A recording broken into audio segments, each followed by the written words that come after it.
Right, right. Are we going? Yes, we're going. Good, good, going. Hi everyone. How are you doing? Welcome back to your Time Starts Now Taskmaster podcast. We're the two idiots who can't escape your podcast feed. How are you, Joe? We're stuck in a podcast feed. Maybe. Okay, so what is new in the life of you? Nothing. Honest to God, absolutely nothing. Not a thing. Oh, okay. No, Well, I can't think of anything that changed between last week. I have a beer. That's it. my Halloween costume came, and I'm really excited about it. Yeah, that's It's an evil jester thing with like a full mask as well, so it's like the proper full deal, and it was a great price as well. Like the headpiece is proper weighty; it's not cheap at all. oh neat. Yeah, I don't really. I tried it on, and I just like, this is great, and I really got into the character of it. that's really cool.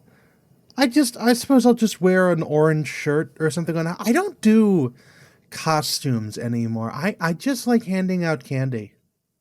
I mean, this isn't so I can go trick or treating. It's just if like any social events in societies I'm in at uni or. Yes, I guess I don't like doing costumes at all. I mean, it's all right. It's not for everyone. I mean, I thought Halloween would be I'm a really bigger deal struggling. in America. Oh, it is a huge deal, even in my family. It's just I don't dress up, and I can't think about why. That's more than fine. Okay. Yeah, that's cool. Shall we? Yes. Should we dive headfirst into this pool of mess that is Taskmaster? This is Taskmaster Season 6, Episode 6. We met at mealtimes. It first aired June the 6th, 2018, so 0606. So for Season 6, Episode 6. I bet you they planned that in advance. I didn't think about that, and I was wondering, why the hell are you giving us the air date? We've never... Because it's listed on taskmaster.info, and why the hell not? We've never done it before. We're going to start now because this is feature creep. Oh, great. Of all the times to possibly start doing something new, you do it when we're over halfway into the series. Why don't you shut the fuck up? This is exactly what we're doing. Hey, anyway, I'm the one who tells you to shut the fuck up. That's nice. Turnabout's fair play. Anyways, we're on to banter. Do you want a bull gag or something? That'll shut you up nice and good. Ew, no. Okay, Alex Horn's wet mouth. Ew, why are you like this? Okay, anyways. Do you remember our bull gags episode? Yes, I remember that. Anyways, banter. Alex has a present for Greg. He has given him the famous number-solving puzzle game Sudoku, which he has tattooed on his stomach. Greg proceeds to doodle all over it, because why not? Given the tattoos that Alex Horn does have, I wouldn't be surprised if he actually gets a Sudoku board. I think the issue with having a Sudoku board with numbers on it is it means there's only ever like one solution. Be better just to have the board and then just fill in the numbers as needed. No, what you need is a blank noughts and crosses grid. Oh, please. Tic-tac-toe is very simple to solve. You want like something that's a bit more complicated. Or a board that like checkers that can double as a chessboard. That's an interesting idea. What would you use for the pieces? Well, you get pieces as needed. Like you have like sticky backed things that this is assuming your chest is big enough to support. I was thinking about getting it on your arm or something. I don't know why I went to that. Like back or chest or something like that. Well, I wonder what it must be like for the person whose body you're playing on. You're just like... I assume that you're one of the participants. Like, if you have it tattooed, you naturally get to play white. Because the white player goes first in chess, and that gives you an advantage. Like, if you've got the board tattooed on your body... Chess is a very racist and sexist... Well, not very racist. It's a racist and sexist game. Somehow. It is? Well, white is priority over black in chess. Well, I suppose that you could just change the colors to anything else and the rules would still say the same. It's just the names. That'd be cool, a chessboard that wasn't black and white. Yeah, like a chessboard that was like green and purple or something like that. Prize task, Joe? Yes, it's me this time, right? Yeah, I think. Yes, this is possibly the worst prize task we have ever gotten in So the far. history of this show. And I'm going to say it again because I said this last week. Wait till we get to Series 10, mate. I'm going to say this again because you have said that it is often that the tasks are like a bit weird. This is not one of those weird ones. This is the contestants are all fucking shit. And this is bring in the best thing that you have invented. That is the entire task brief. We start off with Russell Howard. Russell Howard apparently had a very restrictive childhood where he and his brother were not allowed to eat cereal after like midday. He decided the best way to get around this was to fill a cup with cereal and eat out of it. This is not an invention. This is not an invention. Other people do it. Other people have on that stage have done it, as Greg points out, because he does it when he doesn't want to bother washing up his bowls. And also Kellogg's sells it and Cheerios, although I think no, Cheerios are General Mills products. So Kellogg's and General Mills both sell that as a product you can buy today. So shit. Asim went to the Nike store and got a 3D printed version of the Air Max 97 shoe. Interesting choice there. Interesting choice in pronunciation. He says he says Nike or Nike. I think like Neek. I think or Some something people like in the UK say Nike. I don't know what side of the fence I fall. Incorrect. It's incorrect. I understand that it's the name of the Greek goddess of victory and kind of a made up word in terms of brand name, but it is brand name. The brand guideline It's Nike. another scone discussion. Not really in this case. There is an actual proper way of saying it as accounted by Nike's brand guidelines. In this specific instance. Anyway, that's not important right now. That's not important. What is important is that this isn't a fucking invention either. This is bullshit. Can we just acknowledge that it's new for Joe to basically speedrun everything? He's a very methodical person who likes to take his time. It is. I've got a bit of energy, and also I have something I have to do immediately after recording this, so I want to sort of burn through this whole episode as fast as possible. Anyways, next up we have Tim Vine, who has the stage spade. As everybody knows, in stage films, in stage plays, there are fake knives where the point will go into the handle, and also you can stab somebody. Tim wanted to do it with a shovel, and it's really actually quite funny. It works really well. This is an invention. I like this invention. Definitely the best thing. Patent this and invent it. Yes. Next up, we have Lisa Tarbuck. She glued some cacti to a pair of shoes. This is not an invention. It is fashion. It's not an invention. I wonder if she was planning to like really piss off a guy, and then she kicks him in the balls with the cactus shoes. I think that she just got this task and went like, fuck it. She seemed to have a lot of fuck it moments. Could you sue her for doing something like that? I mean, you could probably sue her just for kicking you in the balls. The cactus is not going to change that. What does Alice bring in? Oh, Alice Levine. Alice Levine got most of the way there. Alice Levine had an idea that you should be able to, she says tether. I'm not sure tether is not the proper word for this, but she wants to invent a system that... Well, tether means linked together. So... Well, yeah, but I'm not sure. I think it might just be it might be a different way of charging. But it's basically you plug one cell phone into the other and they trickle charge each other. It's like the phone equivalent of jump starting a car with another car. Yes. And Alice thinks that this is a new invention. It is not, because when I got my newest smartphone, I had to plug them into each other and to transfer the data over. And the process took so long that my old phone ran out of battery. And the new phone, which I had fully charged ahead of time, actually started charging it through the USB-C charger cable. So that's a thing it does already.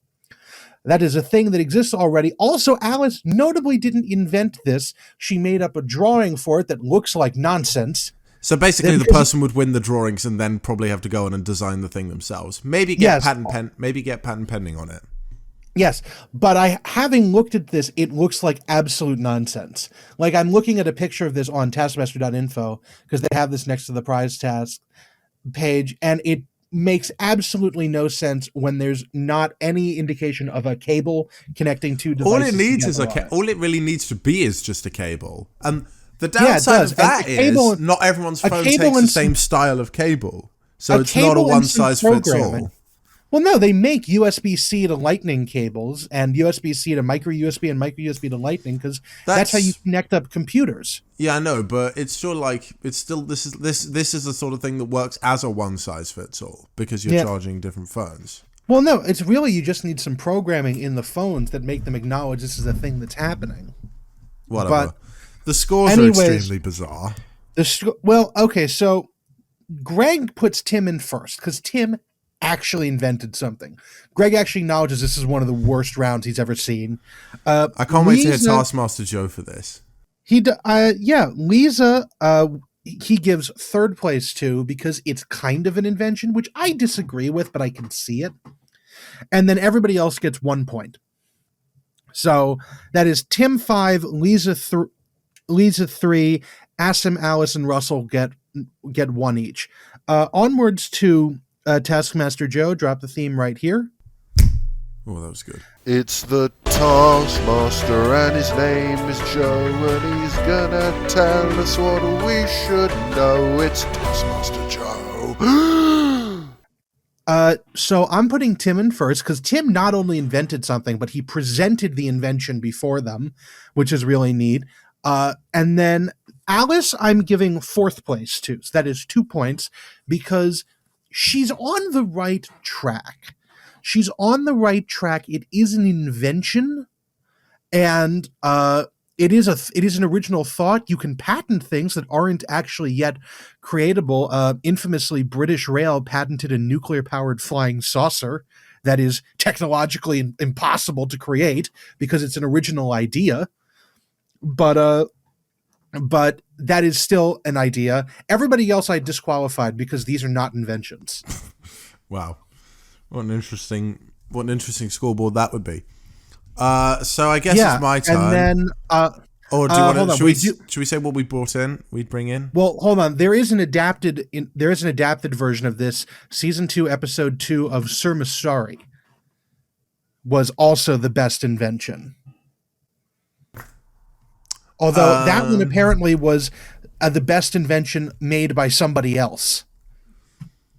Have you ever invented anything, Joe? No, but my mom is trying to get something patented. Or she might have.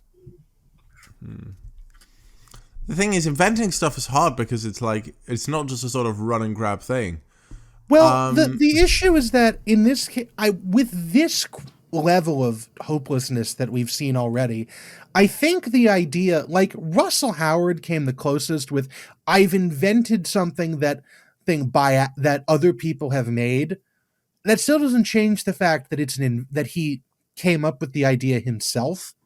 So at this point, you'd basically have to come up with either a truly original idea, or you'd have to come up with something and that you say at the end of it, I acknowledge that this is a thing that other people have invented, but I came up with that before I knew that. Let's talk the next task, shall we? Yes. We can't really come up with anything. My task. Hold on. Okay. Make the fun best. Intro. What? Oh, I was gonna say there's a fun intro for this one that I found really neat because this is apparently you're like ignoring the fact I just burped into the microphone. I do it all the time. So like this episode opens with Alex saying "Merry Christmas." This task with Alex. Greg is very smart because this is a June episode, and so Alex is actually standing in the yard. He pours water into a bowl of fake snow, and then smash cut to him standing in an actual snowy yard, which gives you a hint as to when they sort of film these tasks, is like early in the year. Yeah, like maybe not to go much into the next series, but Series 7 had a couple of moments set during snowy tasks. Yeah, and then there. Because it very rarely snows in the UK, and the most recent snowstorm, I remember 2 recent big snowy days. One was very, very beginning of 2021 when the UK was in lockdown, and the other one was towards the very, very beginning of 2018, which I also remember quite fondly. 2018 one was quite heavy. snows a lot down here. But anyways, following that, we also have when they actually get the task presented to them, they're in the main room of the task. This is my task, Joe. I'm not going to talk about the task. I'm just talking about the actual presentation, because you never talk about that. But Alex walks in and actually pours water into a bowl of fake snow before they open the task. That he does. Now you can talk as much as you like. So a couple of the notes I have is Asim wants a Jon Snow snow globe, and the natural mind of the watcher would go to Kit Harington's character in Game of Thrones. But then Alex asks if he wants the newsreader Jon Snow. I actually thought that joke too. Because, like, if you don't live in the UK or if you're too young to get it, there's a newsreader on Channel 4 called Jon Snow, spelled the exact same way as the Game of Thrones character. Doesn't look anywhere near like him, though. He's an old man. I don't want to say old man. He's an old man. Fuck it. He's an older gentleman, Jon Snow is. I actually, The Last Leg had a lot of fun with that joke, I believe, a couple of years ago. Yeah. Last Leg's a good show. Mm-hmm. Alex Brooker would be quite interesting to see on a one-off Taskmaster special. Yeah. I'm not sure how many of the tasks would have to be changed for him, though. You know, they could come up with ones that don't require manual dexterity. Or they could just have like a Paralympics version of Taskmaster where everyone's differently abled. There was a Paralympic athlete in the most recent New Year's treat. Yeah, I haven't gotten to that one yet. I know. But I've just noticed I've got a splinter in my finger, so oh dear. I'll have to make this quick so I can wrench it out. So Lisa and Tim are up first. Lisa puts water and glitter in a milk churn to make a glittery snowstorm. Is that what it is? It looked more like a mason jar to me.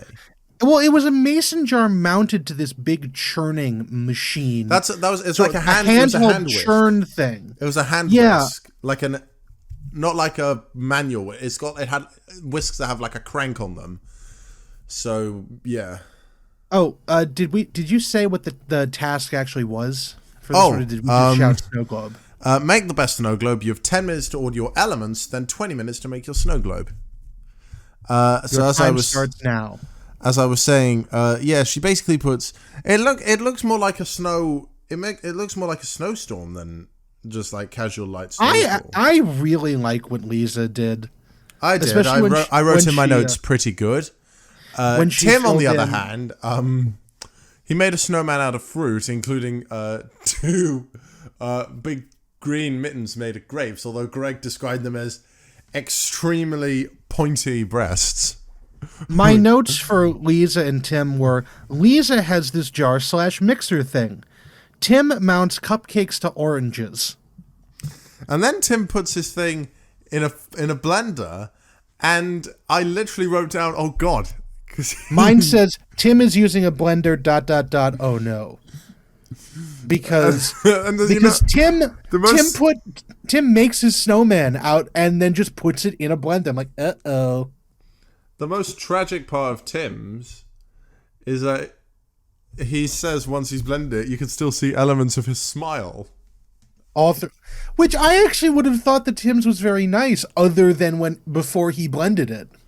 Because he'd given it a little sled and everything too. It was nice. Now, I'm going to take a leaf out of your book, Joe, because this is the point where they go to ads. And yes, I had this written down too. The transition into the ad breaks is a setting that was, I think for the first time in the series, actually a task from the previous series.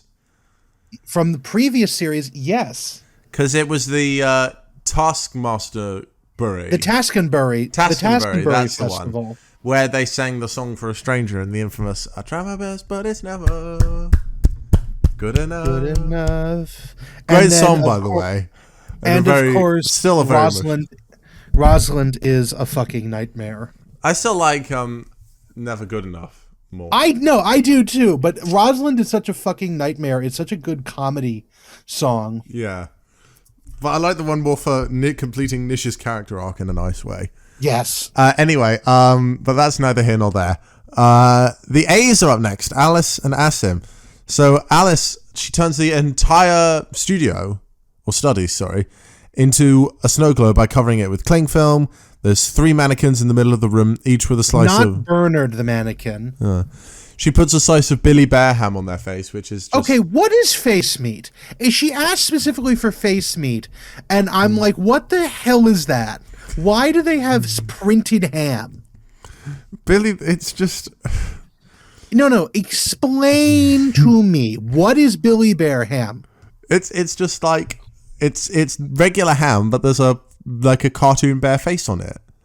Face Why? ham is a weird thing. Face. Here's this article. It's called The Manx. So it's a place from Manchester, I think. Oh god, my stupid ad blocker. This is Americans on Reddit are confused by British face meat, and it's hilarious. Oh, this was posted on my birthday last year. So there's Billy Bear ham. There's pork luncheon meat. I'm gonna put this in the Zencaster Just chat. send it to me on Instagram or something. And I put it in the Zencaster chat so you can look at it now while I'm reading it.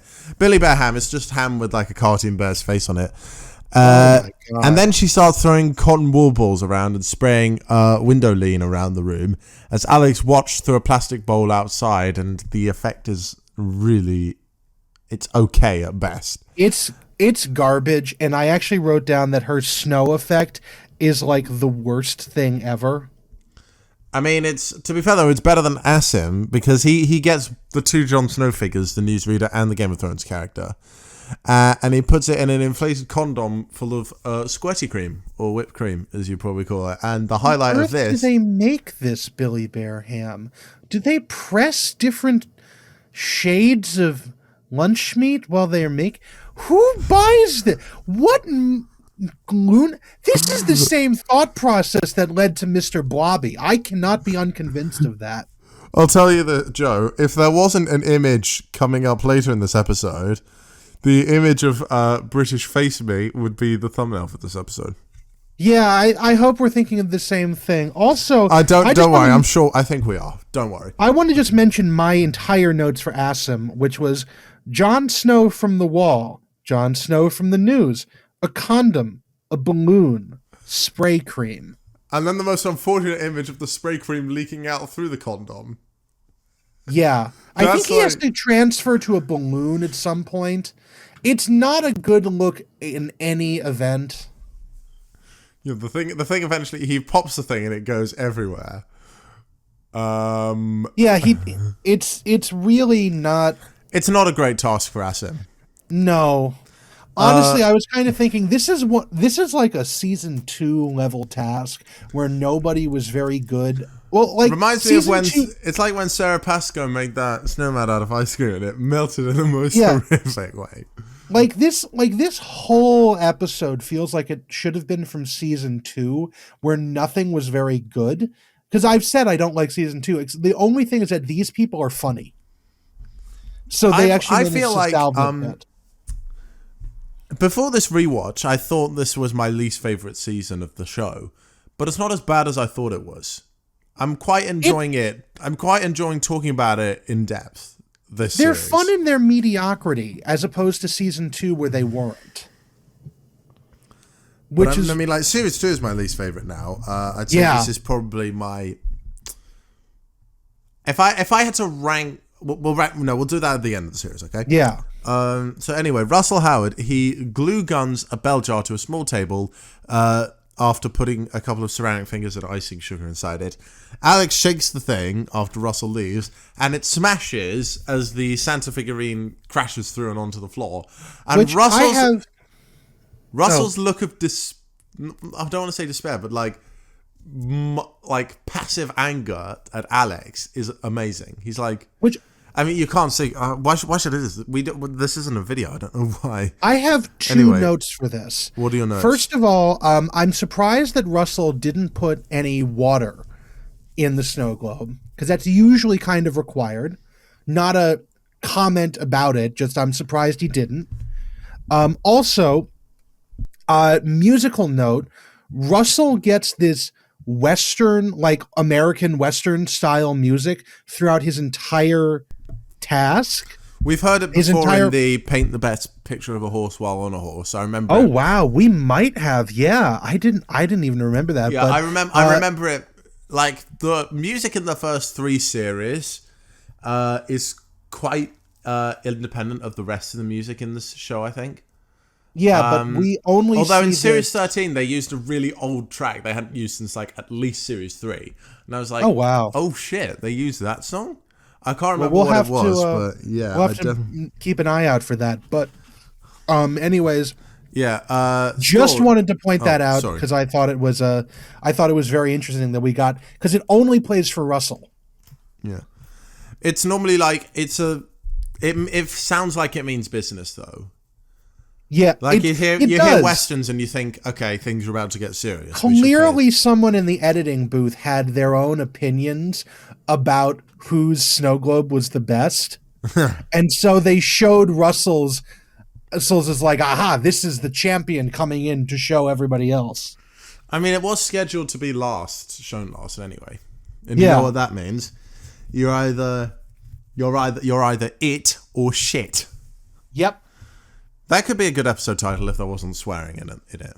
There's so many episode titles we could pull out of this one. Well, we usually come up with the quotes for the episode titles ourselves. Yeah. That's why. Yeah. Anyway, the scores: Russell 5, Lisa 4, Alice 3, Tim also 3, Asim 1. Joe, do you have any contradicting opinions? I have very contradicting opinions. All right, 3, 2, 1. Boop. It's the Taskmaster and his name is Joe and he's gonna tell us what we should know. It's Taskmaster Joe. So Lisa is first. Ooh, I put interesting. Lisa first because I really liked the glitter typhoon inside her little jar. It was That's- cool, but I think you couldn't see the scene, and I It think doesn't that's matter. Quite, You can make an empty snow globe that just has snow in it, and that looks really cool. Also, everything else was garbage. Even Russell. Russell, I put second. Russell would have had first place if he'd put water in it. Russell actually asked for snow globes when it was the order your components section, and I was wondering if he was going to do anything with it, but I guess he didn't. But I mean, like the I fact almost that thought, Russell's broke, not due to any fault of his own, I'm kind of glad there wasn't any water in it. well, yeah, but if it had broke, it probably wouldn't. If it had water in it, it probably wouldn't have broken. But I kind of thought for a second that he was going to put snow globes inside his snow globe as like snow globe section, and I thought that would have been really neat. But we did like have the snow globes as the stuff you shake around, which would have been really neat. But he didn't, and it would have been better if it had water. Tim and Asim go fourth because they technically created a traditional style snow globe that someone could maybe potentially find enjoyment from. And then Alice's was last because it was dog shit. That was honestly the worst thing. Oh well. You're doing the next task, I believe. Yes, we are. We are task 2. This one, knock over as many ducks as possible. You must all remain on the red carpet throughout the task. You have 5 minutes. Your time starts now. You must all implies this is a team task, and we are again treated to Team Funk versus Team Control Alt Delete. There is in my notes. Can we just call them Team Alt, as in like short for alternative? I keep noting them as Control Alt Delete. Let's go with Control Alt Delete. It's more iconic within us. In my notes start off with 1 melon, 136 ducks, which is no time to fell these ducks. No, I was thinking that's the kid-friendly version of a different YouTube video that has a similarly formatted title. What? No time to fell ducks? No, 1 melon, 136 ducks. Oh, I was saying. What do you think a similar format? Never mind. We're going to keep on going. If you get it, put it in the comments below. Anyways, we start off with Team Control Alt Delete. They try to move the carpet by hopping it along because they're on the driveway. The ducks are like 15 feet away from them. They're handed a watermelon because of course they are. And they're on a little circle of red carpet that they're far enough away that they can't reach or do anything with it. I mean, So instead of Taskmaster's throwing- well established enough to this point where if you're given a watermelon, you have to Ramesh Ranganathan it. Yeah, which they try to move the carpet by hopping. They get about halfway before they realize, 3 minutes. It took them 2 minutes to get there, so they elect not to go any further. They break the melon and throw chunks of it at the ducks, which knocks over some of them, followed by their shoes, Tim's hat, and then finally Tim's socks, which have been rolled up into a ball. They tried and in the process, they try and move a little bit closer. They get 78 total ducks, which is 56.7%, I believe. And then basically, Alex said if you throw it at one duck, you would have knocked down just over half of that duck. How would that work? You'd have to hit it with like such force that the duck not perfectly cracks into, but cracks into two portions, and then one half falls over. Anyways, moving on to Team Funk, and everybody gives them shit. Greg specifically gives them shit for not continuing to hop along, and we see why when we cut to the next one, because Team Funk hops right up to the ducks and knocks over 135 out of 136 of them, then gilds their lily when they try to get the last duck, which escaped them, and Russell slips. Are you not talking falls, about the fact that I get what you're saying is important, but are you going to ignore the fact that how they looked while they were jumping? Yeah, that was a little... It's really... Okay.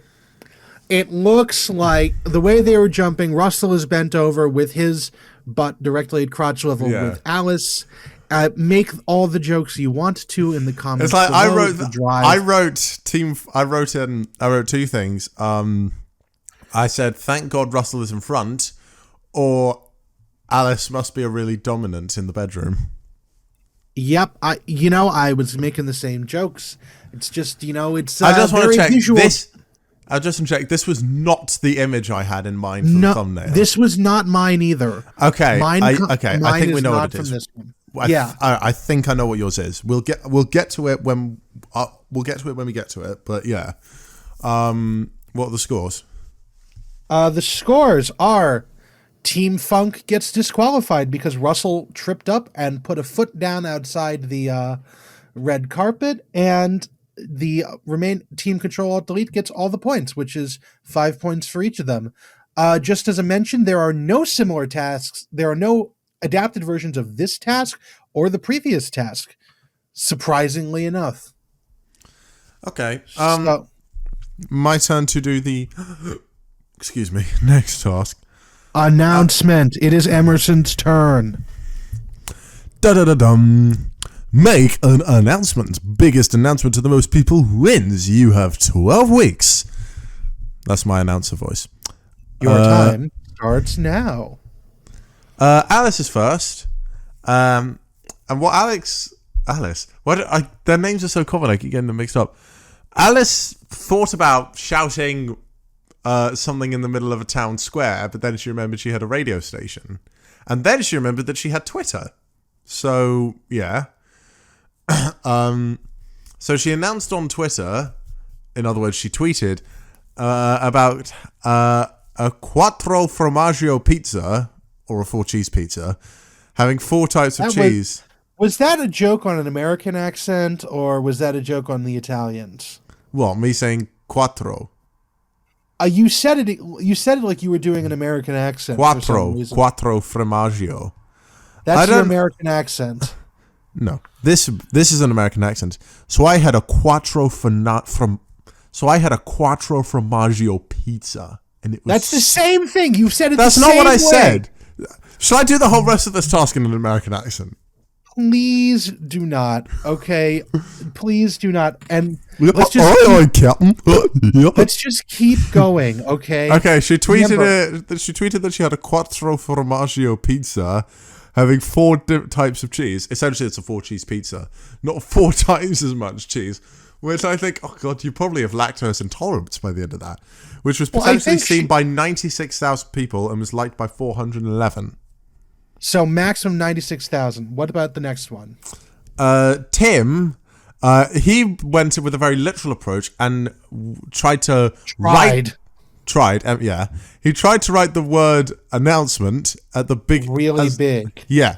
And he chose to do so at Bristol Airport, of all places.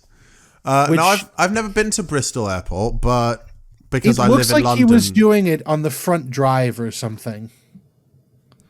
Yeah. As opposed to...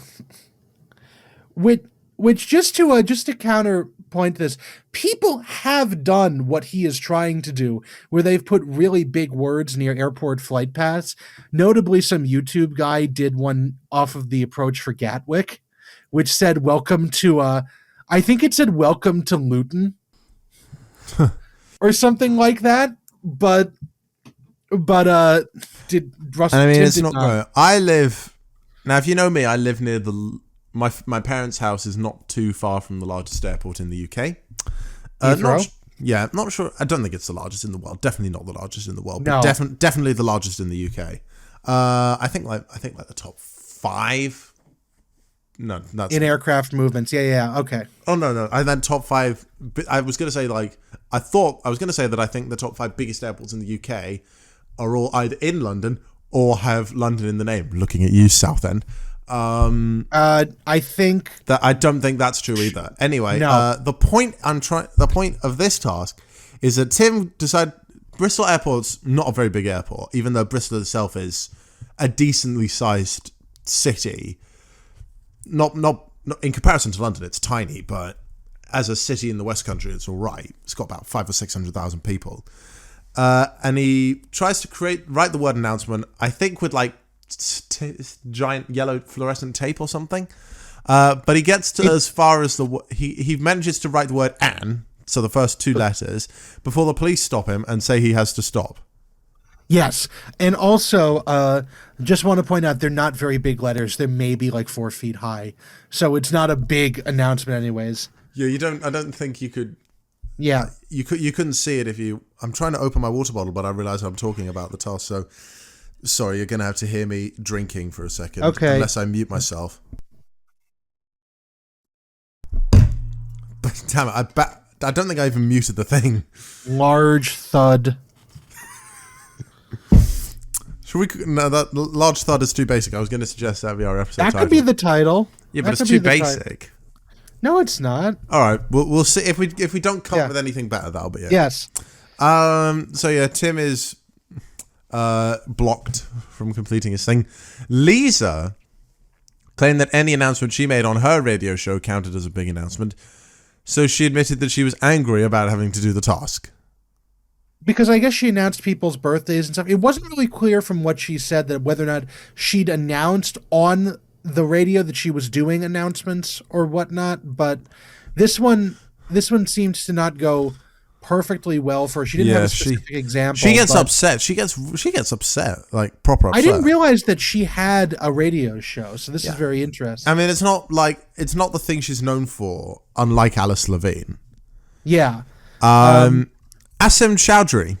Now, Joe. Yes, this one was great. Okay, so if you have the memory of a stupid person, cast your mind back to last... Wait, hold on. If you have the memory of a stupid person, cast your mind back. Unless you have the memory of... How about that? If you have the memory of a stupid person, how about that? Okay, just continue. Just keep going. It's funny because I'm the stupid person.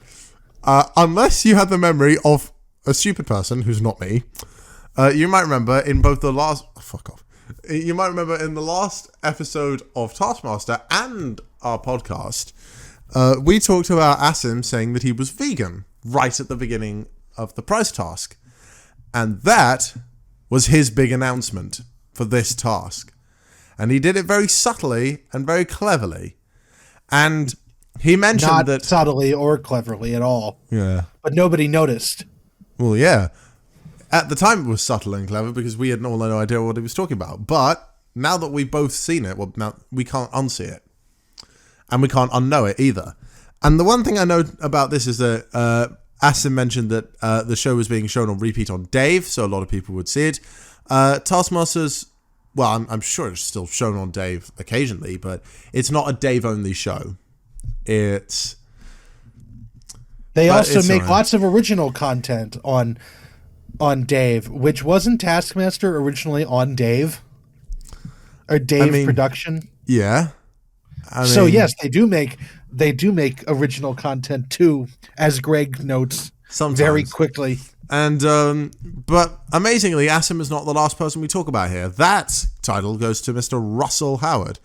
On the scale of it or shit, he is Nish Kumar today. Which one is that? Shit? Okay, why don't you think about Nish Kumar for a second? Nish Kumar. The new fragrance by him. It does sound like quite... Milton Jones said something like that on Mock the Week at one point. Anyway... Mock the Week. I think their last episode just aired. I'll have to take a look at it. Rest in peace, Mock the Week. I think it was 2005 it began to 2022. Yep. Maybe that could be our episode title, Rip Mock the Week. Yeah. Rip Mock the Week. But anyway, what did Russell do? So Russell was filming a travel show in India with his mum, and he took the opportunity during filming to make his big announcement to the dogs of India, basically telling them to shut up. Which it sounds epic when he did it, because I guess because whatever camera he was on had a really great mic. But what he actually did was just shout at them from the top of a balcony to no one in particular. Telling them to be quiet, and then his mum said, "Nobody heard you."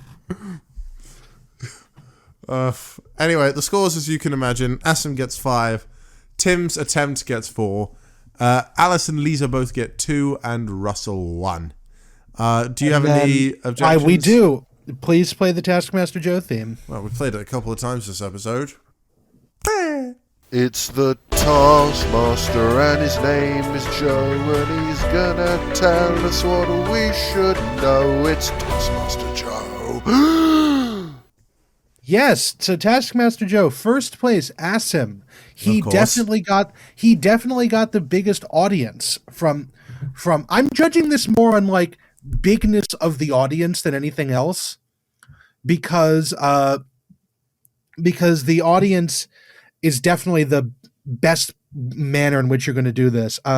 Asim gets first because he did it on Taskmaster, so there's like a couple hundred people in the filming audience, plus whoever is watching this into infinity, and whoever is listening to any other, like the podcast about it, our podcast, anything else, that will continue to get talked about for ages. I'd say by now, so many people have probably seen this by now, I think. Yeah. Lisa gets second place because she has a radio show, so she did that. That is, again, one of those things that has a very sizable audience. Alice is third because maximum 96,000 people could have seen it, probably somewhere in the low, like 4-digit thousand. So up to like 9,000 people, I'm willing to guess. Russell, I'm putting in fourth because there has to be at least a couple confused Indians who were standing within earshot of his balcony when he shouted that. And so he heard them. And so they heard him. And then Tim Vine, last place, a single confused Bristolian policeman heard that large announcement, and that is it. And nobody else. So we're going on to number 4, which is about spoons. Spoons, bubbity bubbity boo. I don't know where I was going with that. Joseph, to you. Just before we continue, there is an adapted version of the best announcement, season 2, episode 4 of Stormester. Anyways, continuing on to the next task, make the parachute for the wooden spoon. Task brief, make the best parachute for this wooden spoon. You have 10 minutes to order your materials and 10 minutes to make your parachute. Slowest and most dramatic fall wins. Your time starts now. We have a new location. It's some sort of clubhouse or village hall. It's a scout's hut or a place. Cool. I have no idea where this is. Somebody will tell us. Hopefully Spelvin. Hi, Spelvin. Anyways. I love the location tasks because each series has a new one. Yeah, no, they're great. Among the things requested... My favorite's in Series 13, by the way. Okay. My favorite one is by... My favorite place requested...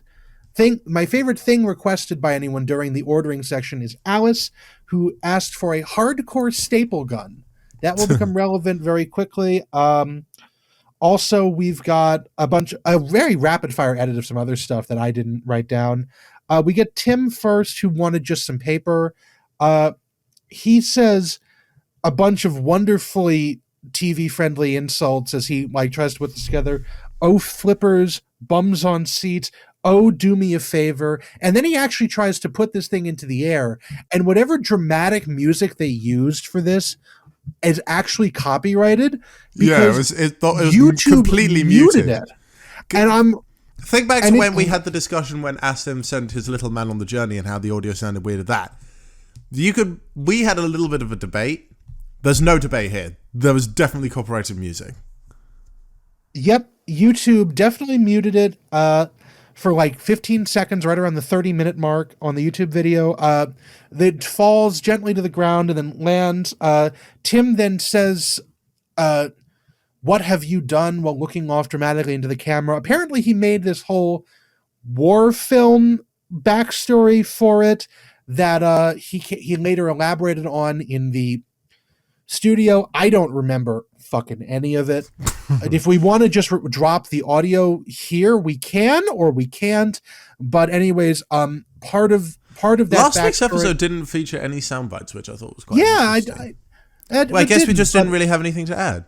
Yeah, but if we want to, we can do that here. If not, we can't. But we'll see. I was on a sort of cliff edge. Yeah. And he'd been trying to defuse a bomb that was hanging in a tree. Okay. But you've got a close bond or not? Well, we met at mealtimes, but... It was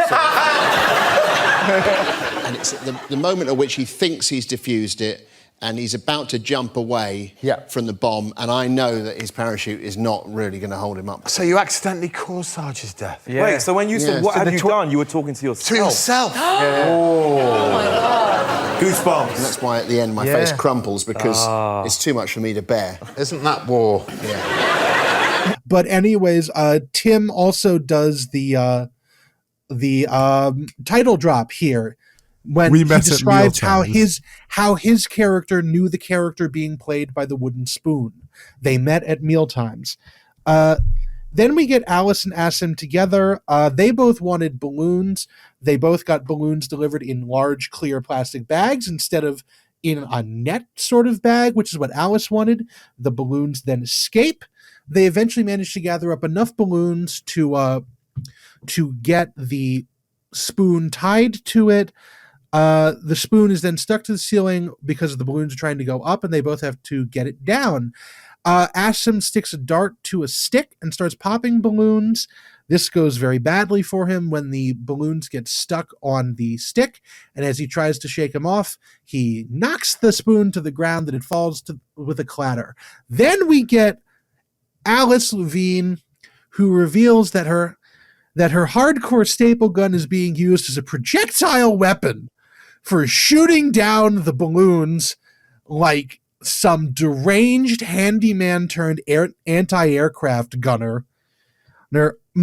Magically this works, and it actually falls to the ground somewhat gracefully because the balloons, she only had enough balloons that it slowly lost lift. Then we go to a commercial break, which is notable because when it comes back, they do some line of banter about Greg wanting to kiss Alex, and then they actually do it. This was the thumbnail moment for me. That was not the image that I was thinking of at all. Oh. No. Wow. This surprises all of us. This surprises me. This surely would surprise... Greg and Alex kiss, and this was what I thought would be the thumbnail. But if you have a moment, Joe... I do. It actually is... Interestingly enough, it is within minutes in the show of Greg and Alex kissing during Lisa and Russell's depiction of this. Lisa goes for a very action movie style thing, and spatters ketchup all over some action figures, and then lights a sparkler, and then a garbage bag parachute drops the spoon down very nicely. It almost landed. It was supposed to land in like a takeout tray that was actually in the landing zone. Did not, but it almost did. And Lisa then has like a lie down pose with the sparkler going with her and the action figures, and that's what I thought would be the best thumbnail image, because it's such a ridiculous picture of Lisa just lying on her side with the sparkler going and the action figures in front of her. It's a very funny little image. But I think Greg kissing Alex is more. It's more thumbnail worthy. Go back and take a look at the one with Lisa. It's very cinematic. I quite like it. Moving on. What if we include really small? What if we include really like thin, stretched versions of both images? Sure. You make the covers for this. I'm going to let you do what you want. Then we have Russell. Oh, can I just say something that came into my mind? You know Tim's alternative swear words? Yes. Can you imagine like a version of Hell's Kitchen or something where Tim Vine oh my God. is like, oh, flippers, you've overcooked it. Oh my God, that would be hilarious. Hell's Kitchen, but it's for 6-year-olds. And not like Hell's Kitchen Jr., where it's like Gordon Ramsay being nice to children. This is Gordon Ramsay shouting at adults, but with kindergarten vocab. Oh no, it's just Tim Vine. It's like, yeah. Oh, that would be funny. All right, but anyways, chefs. Yes, chef. We are going to be making. Moving on. What's the burger that Tim Vine suggested in the American Way diner? I don't remember. Can we just keep moving, because it's almost. I have to be somewhere really quickly. All right. Okay. Anyways, last thing, we have Russell Howard. We're doing his. This is intercut with Lisa, but I just did Lisa first. He yells at art supplies while he tries to put together his parachute. He has some sort of weird thing about the Girl Guides having spoons airdropped to them so they can survive on a desert island. The spoon does not land softly. His makeshift parachute doesn't. And so it just clatters to the ground. And it was very not good. And then we get onto the scoring. Greg puts Asim in last. Then he goes Russell fourth, Tim third, Alice second, Lisa first. And we both do and do not have to drop Taskmaster Joe here, because I have it in the exact same order. Okay. Well, that's great then. Greg and I managed to agree for fucking once. And then... Should we talk about live task? Sorry, what? We do have an adapted version. We have 2 adapted versions. Where from, my friend? Sir Mistari, Season 2, Episode 1, had a make a parachute for an egg, and there was a bonus point if they could prevent the egg from breaking. However... Taskmaster Portugal, Season 1, Episode 5, which aired in March of this year, 2022, had the exact make a parachute for a wooden spoon. So there's that. Finally, then, onwards to the live task. A live task that's extremely difficult to talk about. Yes. You will each be given a category. You have 10 seconds to say things that fall into that category. First, you must each predict how many correct answers you will give. The person who has successfully predicted the highest number wins. Yes, which basically means that they all gave a number, and the idea is to give a number that's high enough to make that you can do it, but it's low. It's also which discourages. Okay. It's fucking hard to explain. Just go and watch it. Should we list? Are we stupid enough to say the categories? I did when I was watching it. I got everything except for Alice's category. Tim successfully named 3 counties. Russell named 3 colors. Counties of England, by the way. Russell named 3 colors. Lisa thought thought she could name 5 continents, but could only name 3. Asim said he could name 4 countries and did so. Alice successfully named 5 crustaceans very impressively and won the task. And she got this weird one that I don't even remember what it's like, Boston something or other. Like it's like a form of lobster or something. This weird lobster variation. Also, I do have a question, which is I thought that shrimp and prawn were the same thing, and England just was weird when they called them that because she said shrimp and prawn. I mean, to use of all things an example, you know Pepe from the Muppets? Yes. Basically, when people call him a shrimp, he doesn't like it. And he says, "I am not a shrimp. I am a king prawn." That's my impression of. Okay. So they are different things. I didn't know that. Pepe is Spanish, in case you're wondering. Yes, I tried to do that. But I know what Pepe's accent is, but I did think it was very funny because as we got through it, like we got counties, colors, continents, countries. They're all C words, but and crustaceans, I guess, falls into this category. But I was really hoping that when we got to the last person, that Alex would like come out with like some weird, like name 5 elements of DNA or something like that, like something that was borderline impossible to get as a spoiler. Name 5 minor characters in 19th century German opera. Yeah, something like that. Something that would be borderline impossible, like as a spoiler almost. But no, I was really impressed that Alice got 5 crustaceans because. What do you want to use for the title? Because 19th century German opera sounds quite funny. That actually is. But we're gonna have to make sure it's 19th because otherwise it will not fit in the YouTube title. But yeah. Then that as. So basically, everybody succeeded in getting the number of except Lisa things they named, except Lisa. So score-wise, Alice gets 5, Russell and Tim get 3, Asim gets 4, and then Lisa only gets 1. Which means that for the second week in a row, it's Vine time. It is Vine time. Tim has won the episode, and then if all the pointless inventions. And then we also have some adapted versions of this. For God's sake. Couldn't you have just said it in the moment? Because I forgot to, because I didn't see it at first. Surmastari, Season 1, Episode 1. Basti Test, Season 3, Episode 6. Knowing that is probably the lowest unique number of things. Basti Test, Season 4, Episode 2. They did it twice. I should probably watch the foreign versions. I want to watch the non-English versions. Yeah, I want to watch Kongen Befaller. This is something that don't think I've mentioned, but apparently when they do the holding open the eyes for the longest task, one of the people on Kongen Befaller, who weirdly enough is the guy who made the "What Does the Fox Say" song, apparently broke the world record. Wait, he was on Taskmaster. Oh, Basti Test, sorry. Okay. No, on Kongen Befaller. On Kongen Befaller. Oh, of course, because he's Norwegian, yeah. Sorry. Yeah, but I thought my mind was Swedish.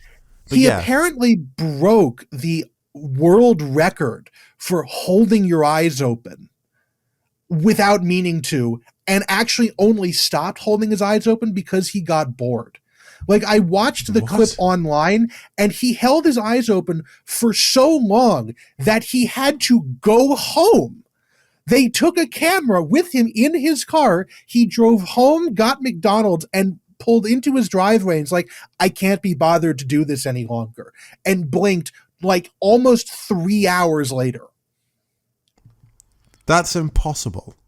He did it. They had a camera on him the whole time. And I checked because they don't mention it in the show, but the world record for holding one's eyes open is like 81 minutes or something like that. It's not on their YouTube page. Wikipedia. Sorry, it's not because they never made any mention of it. I guess that song just sort of disappeared. Hold on. World record for holding your eyes open is 1 hour without blinking. Speaking of 1 hour, can we wrap this episode in under that? Yes. I do actually have to go do something. So at 58 another minutes and short 33 episode, guys. I seconds, hope you like this. we're going to call it. Or 58, 39, 37, 38, 39, 40,